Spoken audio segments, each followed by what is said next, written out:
Twine is it's a program that's sort of like if you've ever read one of those choose your own adventure stories where you're given options to do things, but instead of being in a paper book, it's online, it's on a computer. And so what you can do is you can write a text, and then in that text you can give students options. So if they were to if they're writing about coming across a cave, then you could give the students the option to go inside the cave or not go inside the cave.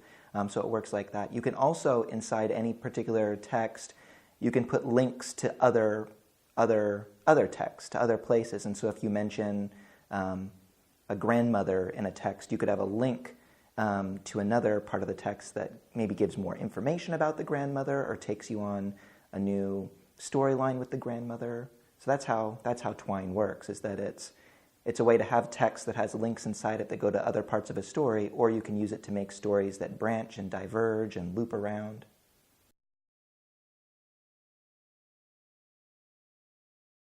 I have the students write their own story, and what I've done in the past, and what I still did this past semester, was they could either write a short story or a short play. But this time I thought it would be interesting to give a third option, to write not only a short story or short play, but if they wanted to write an interactive text using Twine. And what I liked about it was that it got me to go outside of what I usually do. This is something that I had to learn about and something that I had to think about, how am I going to present this to students?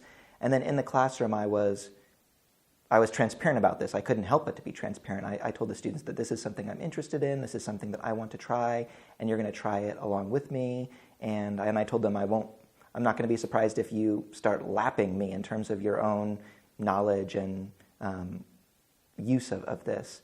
But even though it was something very different from what I've taught before, there were a lot of similarities. In stories and in plays, you're dealing with characters and conflict and dialogue and settings, and Twine is great for that too. So it was a combination of the familiar and the novel and the new, and so that was exciting for me, and likewise I think that was exciting for the students too. As far as I know, no one had ever used anything like Twine when I asked them about it.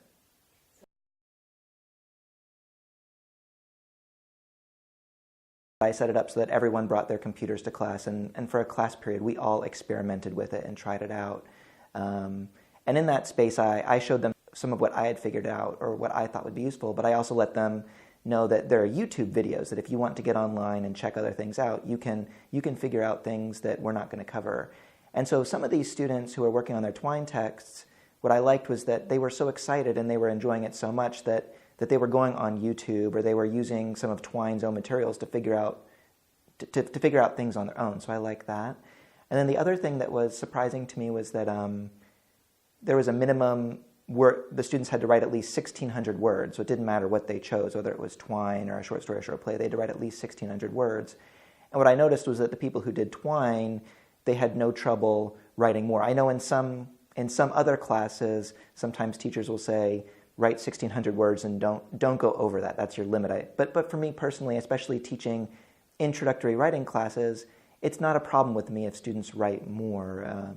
Or it's not a problem with me if they're enjoying their writing process. And that was something that I noticed, was that a lot of them, just because they were trying something different and something new, they were writing a lot more. And to me that's also good, because in English 101 or in English 175, none of these students are English majors. And a lot of them, they even mention in class that they're reluctant to write, or they've been told that they're not good writers, or they detest writing, they don't like it. And so for some of them it was interesting that they were enjoying the process so much that they were forgetting about the word count. So they generated more material than they had to. And I think it was because they were enjoying themselves. They were having fun creating material and then seeing how that material was working or responding in Twine.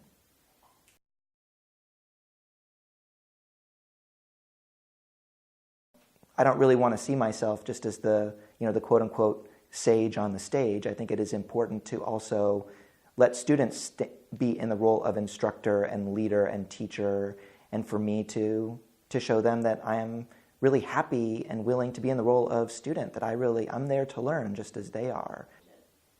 I definitely plan on using Twine again.